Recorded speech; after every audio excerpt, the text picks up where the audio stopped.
আজ সকাল থেকেই রেশন দুর্নীতির তদন্তেও নেমেছে এনফোর্সমেন্ট ডিরেক্টরেট। এই রেশন বন্টন দুর্নীতির তদন্তে নেমে আজ একাধিক জায়গায় ইডির হানা, একেবারে অ্যাকশন মোডে এনফোর্সমেন্ট ডিরেক্টরেট বলা যায়। একসঙ্গে 7 জায়গায় তল্লাশি ইডির। কলকাতার একাধিক জায়গার পাশাপাশি বিভিন্ন জেলার একাধিক জায়গায় পৌঁছে গিয়েছেন ইডি আধিকারিকরা। নদিয়ার কল্যাণীতে এক ফুড ইন্সপেক্টরের বাড়িতে অভিযান, দক্ষিণ 24 পরগনার জয়নগরে অভিযান চালাচ্ছে এনফোর্সমেন্ট ডিরেক্টরেটের পাশাপাশি উত্তর 24 পরগনায় দেগঙ্গা সহ একাধিক জায়গাতেও এনফোর্সমেন্ট ডিরেক্টরেটের আধিকারিকরা পৌঁছে গিয়েছেন। কল্যাণীর আপডেট একটু জানার চেষ্টা করব। বিশ্বজিৎ মিত্র আমাদের প্রতিনিধি রয়েছেন আমাদের সঙ্গে। বিশ্বজিৎ, কল্যাণীতে এক ফুড ইন্সপেক্টরের বাড়িতে পৌঁছে গিয়েছিলেন ইডি আধিকারিকরা, কি খবর পাচ্ছ এই মুহূর্তে? এখন শুধুদিন ঘটনা হচ্ছে, আজকে একেবারেই ম্যারাথন তল্লাশি চালাচ্ছে রেশন দুর্নীতি কাণ্ডে ইডি।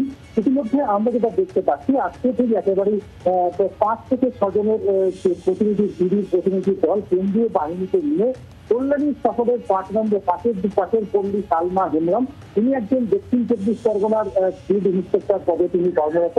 তার বাড়িতে সকালবেলাতেই একেবারে 7:30 থেকে 8টা নাগাদ 5 সদস্যের ইডির প্রতিনিধি দল তারা কেন্দ্রীয় বাহিনীকে সঙ্গে নিয়ে তার বাড়িতে হানা দেয়।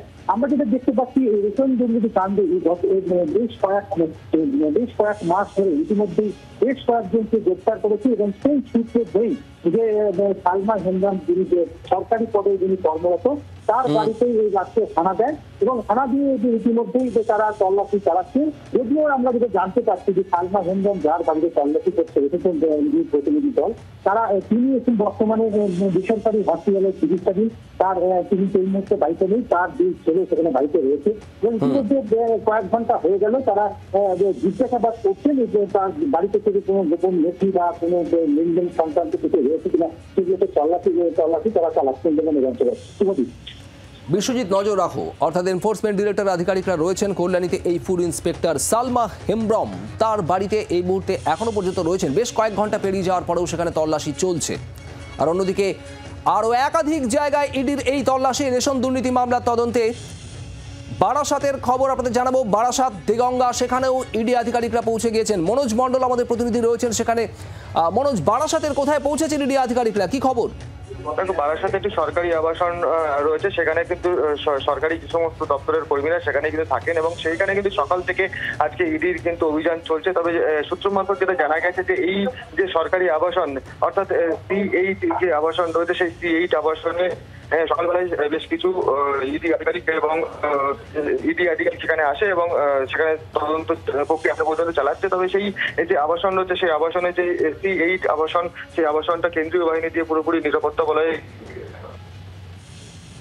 সেখানে যে রেশন দুর্নীতি মামলা রয়েছে সেই তদন্ত প্রক্রিয়া চালাচ্ছে। সেই C8 আবাসনের মধ্যে রেশন দুর্নীতি মামলা নিয়ে এখনো পর্যন্ত তারা এরকম ভাবে কাগজপত্র বুঝিয়ে দেখছে কি কারণের জন্য এটা রেশনের কোনো আর্থিক দুর্নীতি এবং যে সমস্ত সরকারি যে মালপত্র ছিল অর্থাৎ দুর্নীতি হয়েছে তা কিন্তু দেখছেন। ইতিমধ্যে কিন্তু সেই যারা থাকে তাদের সঙ্গে অডিও ব্রেক করছে মনোজ, আমরা স্পষ্ট বুঝতে পারছি না। তুমি নজর রাখো। মনোজ মণ্ডল আমাদের প্রতিনিধি আমাদের সঙ্গে ছিলেন। বারাসাতের এই সরকারি আবাসন, সেখানেও ইডি আধিকারিকরা বেশ কিছুক্ষণ হয়ে গেল সেখানে তল্লাশি চালাচ্ছেন। বাংলার আওয়াজ, বাঙালির আবেগ, জি 24 ঘন্টা।